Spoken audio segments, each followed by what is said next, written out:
안녕하세요, 고프로입니다. 어제 CPI 지수 발표가 있었죠? 예상치보다 약간 하회하는 수치가 나왔고요. 조금 전에 나스닥도 상승세로 마감이 되었습니다. CPI 지수까지 좋게 나왔기 때문에 긍정적인 모습을 보여줬던 것 같고요. 이에 코스피도 지난주 굉장히 좋은 반등세를 보여주면서 어제 있었던 CPI 지수 결과 발표와 함께 다음 주 주가의 전망도 긍정적으로 예상을 할 수가 있겠는데요. 이번 영상에서는 CPI 지수 관련된 내용과 발표가 예정되어 있는 신규 미국입니다. 실업 청구 건수 확인을 해 볼 거고요.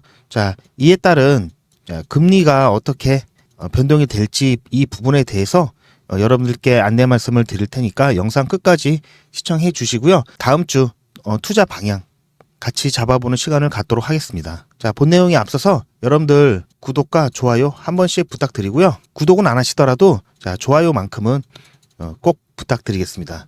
지난주 금요일 HLB 같은 경우는 초반에 4% 넘게 상승을 하다가 마지막에 좀 눌리면서 1% 좀 못되게 상승하는 것으로 마무리가 되었습니다. HLB 같은 경우는 지난 영상에서도 계속 말씀드리지만 당분간은 이 박스권 안에서 움직일 거고요. 그러다 보면은 보시는 바와 같이 60일선까지 머리를 들었기 때문에 곧 조만간 같은 상황이 계속해서 유지가 된다면 이 구간에서 모든 이평선들이 하나로 모일 거고요. 그렇게 된다면 이평선들이 하나로 모였을 때는 어느 방향이든 강력한 힘으로 이제 움직이게 되는데요. 지금 현재로서는 상방으로 움직일 가능성이 거의 100%라고 보시면 될 것 같고요. 어쨌든 이 구간 안에서 큰 변동성 없이 다지기를 한다고 보시면 되겠고요.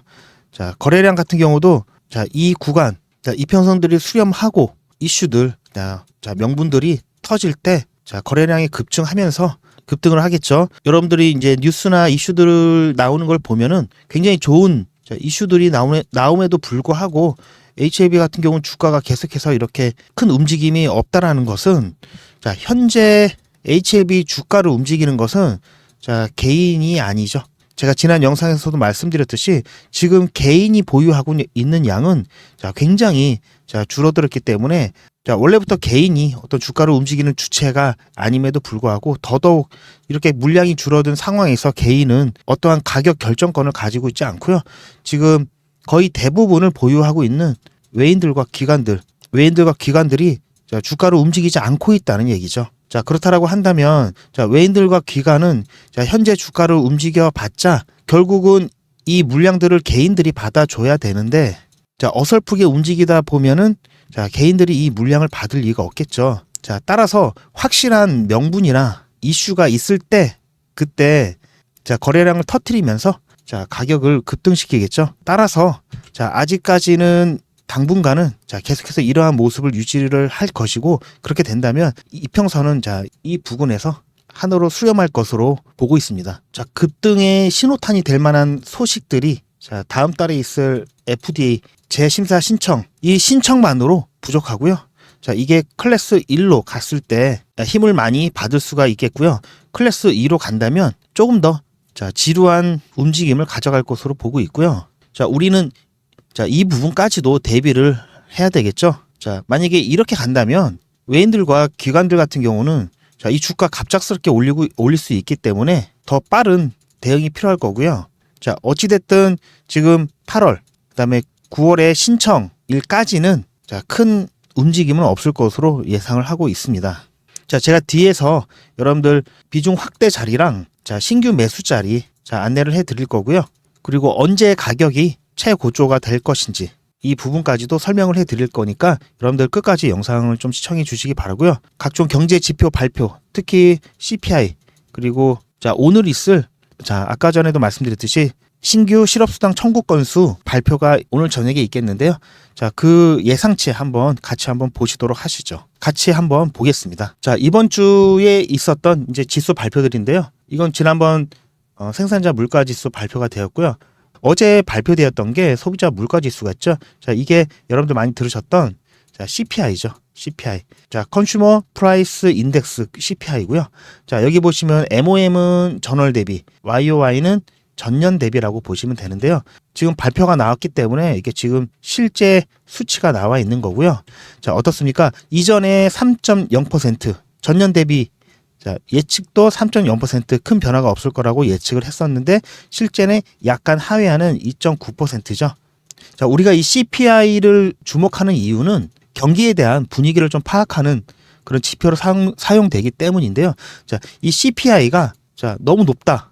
자, 인플레이션이 심하다는 얘기겠죠. 자, 그렇다라고 한다면 인플레이션이 심하게 되면은 여러분 연준에서 인플레이션을 잡기 위해서 어떻습니까? 금리를 계속 올렸죠. 자, 그렇기 때문에 이번에 금리 인하 설이 계속해서 인하될 것으로 예측을 하고 있는데, 자, 이게 지수가 엄청 높게 되면 어떻습니까? 자, 금리 인하 하는데 방해가 되겠죠. 잘 알고 계시듯이 금리가 인하가 된다면 어떻습니까? 자, 채권 시장에는 좀 악영향이 생기고, 자, 주식 시장은 자, 조금 활발하게 주식 시장이 좀 활성화가 되기 때문에 지금 금리 인하를 주식 투자하시는 분들은 많이 좀 바라고 있고요. 그러려면은 인플레이션이 잡혀야 되고 그 인플레이션을 확인하는 지표 중에 하나가 이 CPI입니다. 자, 과거의 CPI 지수가 어땠는지 잠깐 살펴보면요. 지금 보시면 확연하게 차이가 나죠. 자, 여러분들 좀 깜짝 놀라실 겁니다. 지금 코로나가 시작이 되면서 굉장히 달러를 많이 풀면서 전 세계적으로 계속해서 인플레이션이 엄청나게 올라갔죠. 자, 이때 CPI 같은 경우 지수가 거의 뭐 9가 넘어갈 정도, 최고조에 찍혔을 때는 9가 넘어갈 정도였고요. 자, 이러면서 인플레이션을 잡기 위해서 계속해서 금리도 올렸죠. 자, 그러면서 작년 말부터 자, CPI가 어느 정도 잡아가면서 연준에서 금리 인하 얘기가 지속적으로 나오고 했던 이유가 바로 이 부분이었습니다. 자, 최근에 나온 거 어떻습니까? 자, 계속해서 낮아지면서 좀 안정권으로 들어가고 있죠. CPI가 자, 주식 투자하시는 분들에게는 어쨌든 그 금리를 인하하는 단기성에 또 힘을 보태주고 있는 모습이기 때문에 앞으로 증시에 있어서 좀 긍정적인 시그널 중에 하나가 될 것 같고요. 그렇기 때문에 다음 주 전반적인 주가 흐름도 나쁘지 않을 것으로 예상을 하고 있습니다. 물론 지난번 글로벌 급락 때 브레이크 역할을 해줬던 지수가 오늘 저녁에 발표가 있을 이 신규 실업수당 청구 건수인데요. 자, 지금 보시면 자, 이전에 자, 233K. 자, 이 신규 실업 청구 건수는 낮은 게 좋은 거고요. 자, 이 지수는 일주일 단위로 발표가 되고요. 이전에 233K였고 예측은 이거보다 약간 높은 236K인데 실제가 이 예측치보다 뭐 조금 높거나 조금 낮은 거는 상관이 없는데 어쨌든 이 범위 안에서만 자, 수치가 나와준다면 자, 마찬가지 CPI 지수 좋게 나왔고요.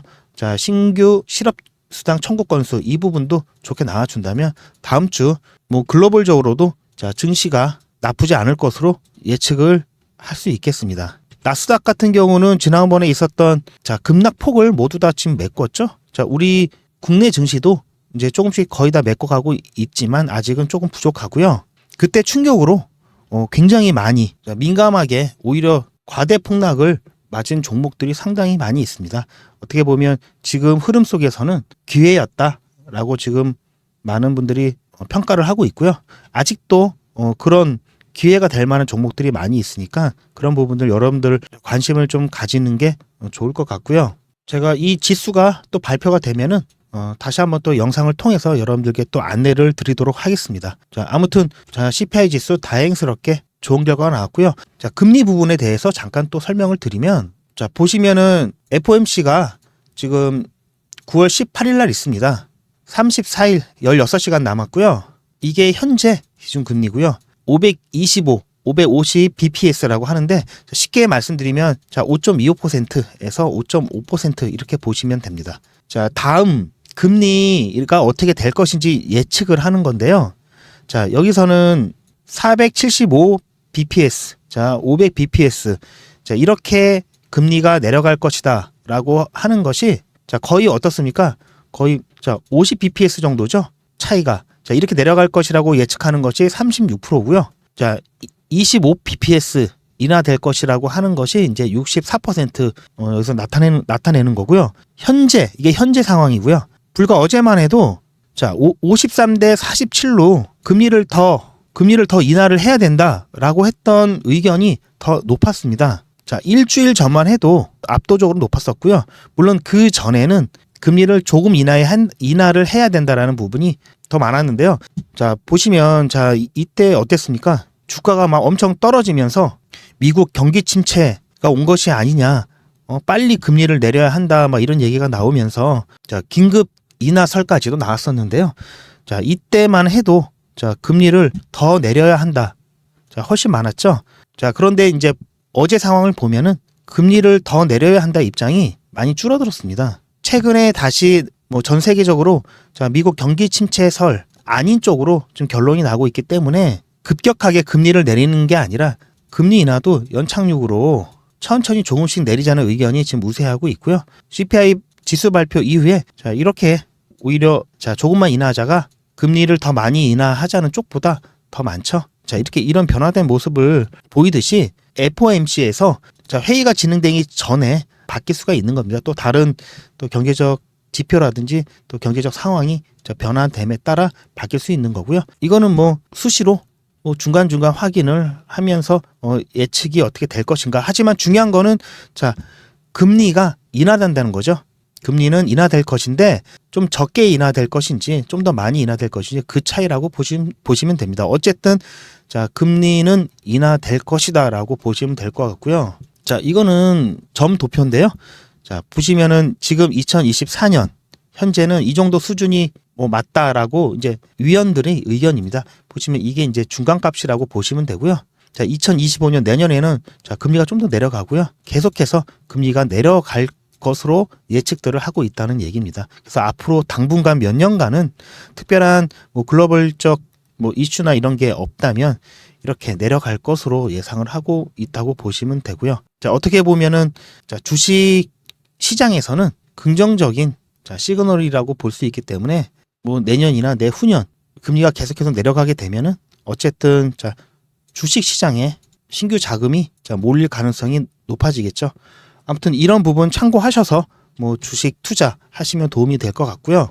자, 이후에는 제가 조금 전에 말씀드렸듯이 FDA 자, 승인에 따른 여러분 가격 변동 예측과 지금 최종 목표가를 잡는 거는 제가 봤을 때는 좀 말이 안 된다고 생각을 하고요. 1차 목표가 제가 여러분들께 제시를 해드릴 테니까 끝까지 시청을 해서 여러분들 투자하시는데 도움을 받으시고요. 단타 그 문의 요청이 많아서 제가 잠깐 안내 말씀을 드리고 바로 자, 이 부분 이어서 진행하도록 하겠습니다. 단타 문자 받는 방법에 대해서 잠시 안내 말씀을 드리면 자, 이분처럼 8월 13일 이렇게 예약이라고 문자를 보내주시면 제가 그 다음 날인 8월 14일 이렇게 고프로 무료 급등 신호입니다 해가지고 문자를 보내드렸습니다. 자, 그리고 나서 어떻게 되었나요? 급등을 했죠. 마감 직전에 또 이분께서는 실시간 급등 신호를 보내드린 바로 그날 이렇게 수익을 보셨다고 자, 인사까지 해주셨고요. 자, 이분처럼 이렇게 예약이라고 보내주시면 그 다음날 장 전에 자, 이분이 받으신 것과 똑같은 형태의 급등 신호 문자를 장 전에 받아보실 수가 있습니다. 자, 차트를 보시면 이날 8시 30분 장 전에 보내드렸기 때문에 종목명으로 KBI 메탈 그리고 자, 매수가로 2,900원 이하 자, 애매하게 자, 시초가, 시장가에 사세요라고 안내드린 것이 아니라 정확하게 2,900원 이하로 보시면 여기겠죠. 2,900원 이하로 매수하세요라고 안내를 드렸고요. 10% 넘게 급등을 했죠. 자, 제가 목표가로도 보시면 당일 10% 이상 수익 시 매도하라고 이렇게 안내를 다 드렸습니다. 손절가도 안내를 해드렸고요. 또 추천 이유로는 실적 기대감과 전선 테마의 재반등, 모멘텀이 있다라고 문자를 보내드렸는데요. 자, 이렇게 이분처럼 제 문자를 받으시고 저를 믿고 2,900원에 매수 대기를 걸어 놓으셨더라면 자, 충분히 매수를 하실 수가 있으셨겠죠. 자, 그리고 자, 욕심 부리지 않고 10%에서 매도를 하셨다면 충분히 어떻습니까? 최고가가 10시 35분이었죠. 자, 9시부터 시작을 해서 자, 10시 35분까지 자, 10% 수익을 내는데 1시간 30분밖에 안 걸렸죠. 자, 혹시 욕심 부리다가 자, 이 구간에서 매도를 못 하셨다 하더라도 자, 다시 반등이 나오면서 충분히 매도를 하셨을 거라고 보고요. 자, 이렇듯 이분처럼 자, 장 전에 당일 단타 문자를 받아보시고 싶으신 분들은 이렇게 자, 예약이라고 저한테 문자를 보내주시면 이분이 받으셨던 문자랑 똑같은 형태의 문자를 장 전에 보내드리겠습니다. 제가 보내드리는 이 문자는 당일 사서 당일 파는 단타 문자입니다. 그렇기 때문에 너무 욕심을 부려서 미수를 쓰신다든지 신용을 쓰시면 안 되는 거고요. 간단하게 용돈벌이 또는 일당 정도 번다라는 생각으로 종목은 매일매일 나오기 때문에 욕심 부리지 마시고 이런 가벼운 마음으로 진행을 하신다면 여러분들 무리하지 않으시면서 재미있게 수익을 내시면서 여러분들 용돈이나 일당 충분히 벌어가실 수가 있으십니다. 이분과 같은 문자를 받으시길 원하신다면 위에 전화번호에 문자로 예약이라고 이분처럼 보내주시기 바랍니다. 그럼 제가 모두 단타 종목을 보내드릴 거고요. 이분처럼 수익이 나시면 정말 기분이 좋으시겠죠? 그러면 저는 다른 건 바라지 않고요. 제 채널로 한 번만 다시 돌아오셔서 구독과 좋아요 이거 한 번씩만 꼭 부탁드리겠습니다. 제가 유튜버로 성공하는데 여러분들의 구독과 좋아요는 정말 큰 힘이 됩니다. 그리고 제가 여러분들께 무료로 이렇게 정보를 드릴 수 있는 큰 동기부여가 되고요. 여러분들이 이렇게 기뻐하시는 만큼 저도 너무 보람을 갖고 제 채널을 키워가고 있습니다. 차트를 보시면 2023년 5월이죠. 이때 리보세라닉과 카넬리주맙 병역요법에 대한 NDA를 신청을 하고 7월에 심사를 시작해서 보시면 여기 11월에 공장 실사까지 하고 2024년 3월에 이 부분이죠. 이때 FDA와의 파이널 뷰 미팅을 하고 어떻습니까? 주가가 급등을 했죠. 실사 이후에 계속해서 급등을 하다가 파이널 인터뷰 이후에 또다시 급등을 하고 2024년 5월에 CRL 거절 레터를 받은 후에 이렇게 급락을 한 것을 볼 수가 있습니다. 다시 보시면 2023년 NDA 신청 시에 주가 변동이 거의 없죠. 이때까지도 실사 때까지도 주가 변동이 거의 없다가 실사 후에 이제 승인을 전제로 한 상업화가 진행되면서 결과 발표까지 한 6개월 정도 남았죠. 이때 6개월을 채 남기지 않은 상황에서 주가가 움직이기 시작을 했고요. 그런데 만약에 이때 CRL을 받은 것이 아니라 승인이 됐다라고 한다면 현재 주가는 어땠을까요? 여러분들 생각해 보신 적이 있으신가요? 정답은 없습니다. 하지만 가능성이 가장 높은 의견은 있겠죠. 우리가 이 질문에 대한 가장 근접한 답을 얻기 위해서는 다른 사례를 좀 보는 게 빠르겠죠. IR에서 여러분들도 많이 보셨을 겁니다. 로슈라고 해서 스위스의 본사를 둔 로슈 차트입니다. 잠깐 IR을 보시면은 현재까지는 가남 1차 시장에서 가장 점유율이 높은 회사죠. 점유율이 높은 이유는 바로 약효 때문이겠죠. 보시면 약효를 직관적으로 보여주는 대표적인 수치가 바로 이 OS 생존기간인데요. HLB를 제외하고 현재까지는 로슈가 19.2개월로 가장 길다는 것을 확인할 수가 있습니다. 여기서 중요한 것은 로슈 같은 경우는 FDA 승인이 2020년 6월에 6월 3일이었는데요. 승인이 여기였죠. 이 구간에서의 가장 최고점은 어딘가요? 보름 전인 바로 여기 5월 14일이죠. 승인 이후 한 1년 정도 기간 동안 이렇게 조정을 받고 승인 전보다도 더 급상승을 했는데요. 실제 치료로 사용이 되면서 약효가 기존 치료제보다 훨씬 더 뛰어나다는 것이 이제 결과치로 나오기 시작할 때죠. 이때가. 그에 따라 점유율이 늘어가면서 이것이 실제 회사의 수익으로 연결이 되고 기대감이 이제는 기대감이 아닌 신약 가치가 수치화되면서 주가에 반영이 되었다고 볼 수 있겠죠. 그러다가 이후에 경쟁 약물이 등장하면서 이 시기가 HLB가 새롭게 나타나기 시작한 때가 되겠고요. 불안감의 가격 하락을 보였다고 볼 수가 있습니다. 또 다른 사례를 들어드릴 건데요. 에자이입니다. 일본의 본사를 둔 회사고요. 에자이도 IR에서 보셨을 겁니다. 렌비바라고 해서 FDA 승인을 받은 때가 2018년 8월이었죠. 이때였고요. 마찬가지로 FDA 승인 발표 때 잠깐 이렇게 반짝하고 크게 조정을 받고 다시 상승을 했지만 경쟁 약물들이 이제 속속 등장하고 또 자체 재료 부족으로 인해서 보시면 이 최고가를 경신하지 못했죠. 현재까지도. 앞에 두 사례를 정리하자면 첫째, 선행성. FDA 승인 전에 기대감이 최고조로 이루었던 이 부분에서 최고점을 찍을 가능성이 높다. 그리고 두 번째, 기대감 하락. 당연히 이 부분에서 기대감이 최고조였기 때문에 기대감이 이제 승인을 받고 나서 감소함에 따라 주가가 조정을 받을 수 있다라는 얘기고요. 세 번째, 객관적 지표. 로슈 같은 경우 어떻습니까? 승인 이후에 1년 정도 치료를 계속하면서 치료에 대한 객관적인 수치가 나오겠죠. 그러면서 시장 점유율을 높여가면서 객관적 수치가 긍정적이고 또 추가 호재가 있으면 이렇게 최고가를 경신할 수도 있습니다. 넷째, 경쟁 약물의 등장. 보시면 2020년 이때 로슈 약물이 승인을 받았죠.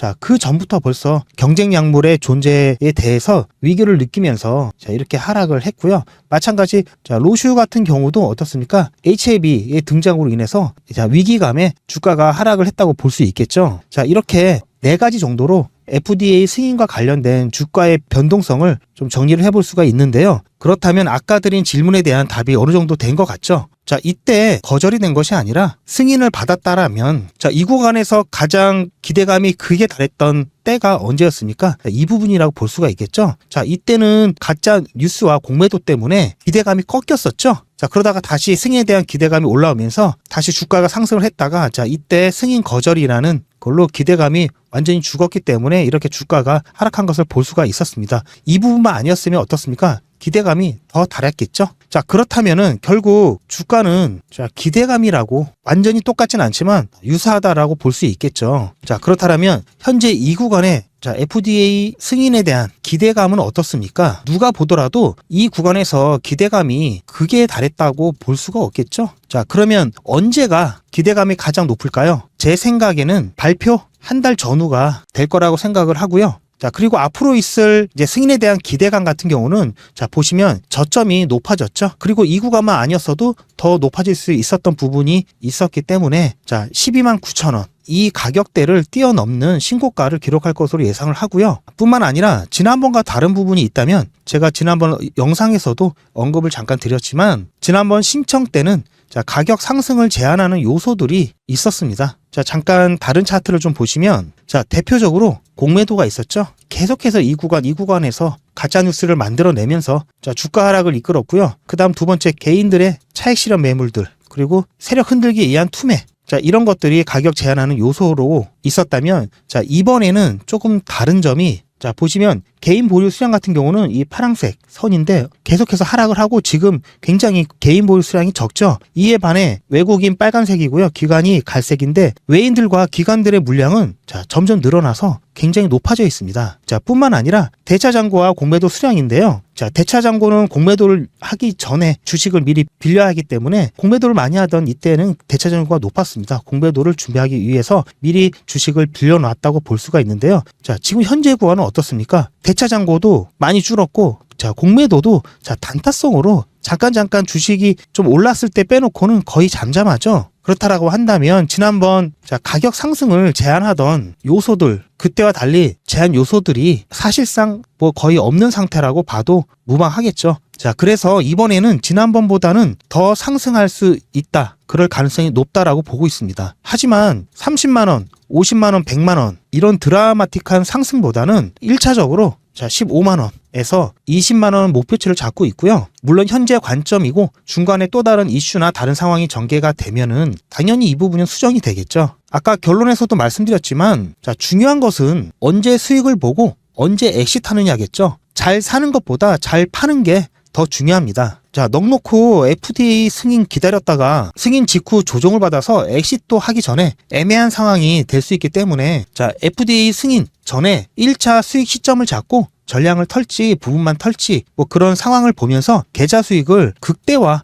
할 수 있는 시나리오와 전략을 미리 준비를 해야 할 필요성이 여기에 있습니다. 자, 그리고 HLB의 특징이 계열사가 많고 지분과 지적 재산권을 통한 로열티 부분들로 계열사들이 서로 얽혀 있기 때문에 차트를 비교해 보면 자, 이런 캔들로 된 게 HLB고요. 이 보라색으로 되어 있는 부분이 HLB 생명과학입니다. 자, 여러분들이 보셔도 비슷한 모양을 하고 있죠. 자, 이렇게 HLB 같은 경우는 자, 그룹사가 같이 움직이기 때문에 핵심 계열사 이런 핵심 계열사 이슈들도 잘 살펴봐야 해서 자, 이런 부분도 제가 준비를 해왔고요. 리포트로 작성을 해서 지속적으로 업데이트를 해드리고 있습니다. 리포트에 대해서 잠깐 설명을 드리면 저의 모든 인맥과 자체 수집한 정보로 만든 핵심 계열사를 포함한 HLB 대응 전략 리포트입니다.